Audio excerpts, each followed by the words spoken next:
প্রকৃতির মাঝে থাকলে সবাই ভালো থাকে। কেননা প্রকৃতির আরেক রূপ হলো মা। প্রকৃতি আমাদের কাছে মা সমান। মায়ের কাছে থাকলে সব সন্তান সব সময় ভালো থাকে। আচ্ছা, এই মা বা নারী এদের ওপর যখন অত্যাচার হয় তখন মনে হয় না কিছু বলি, প্রতিবাদ করি, কিন্তু সবাই তো মিটিং মিছিল করে প্রতিবাদ করতে পারে না।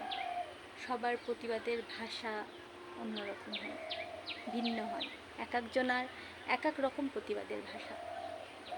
কিছুদিন আগেকার কথা মনে পড়ে আমার, একটা মাকে, একটা নারীকে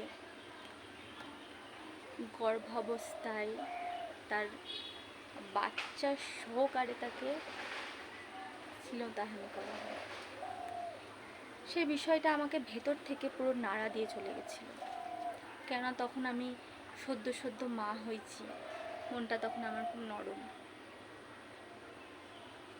কোনো মেয়ে বা কোনো নারীর ওপর অত্যাচার কখনোই মানা যায় না, কিন্তু একটা প্রাণ, ছোট্ট প্রাণ যে পৃথিবীর আলো দেখেনি, তার কোনো দোষ নাই,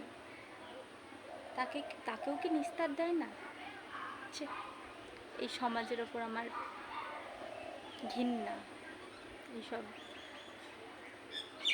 তো তখন আমি লিখেছিলাম, প্রতিবাদ করেছিলাম, সবার আড়ালে আমি লিখেছিলাম।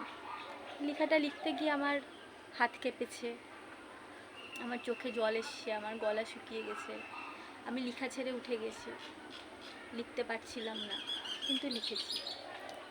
তো সেই কবিতাটাই আমি আপনাদেরকে শোনাতে চাই। ভুল হয়েছে না ঠিক হয়েছে সেটা তো আপনারা বলবেন। ভুল হলে অবশ্যই বলবেন, আর ভালো লাগলে অবশ্যই বলবেন।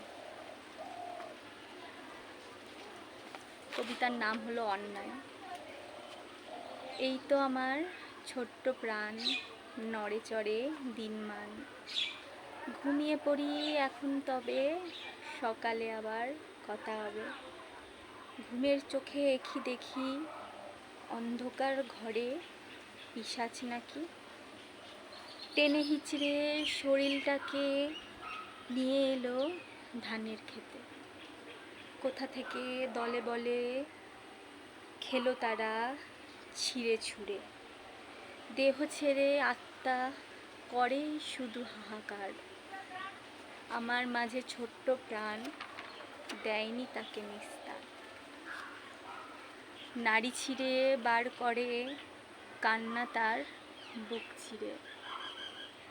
শিশুটির দোষ কিবা বল তবে, আছড়িয়া মারিস মাটির বুকেতে। ছোট্ট প্রাণ পাখি উড়ে এলো আমার কোলে মাথা দিল।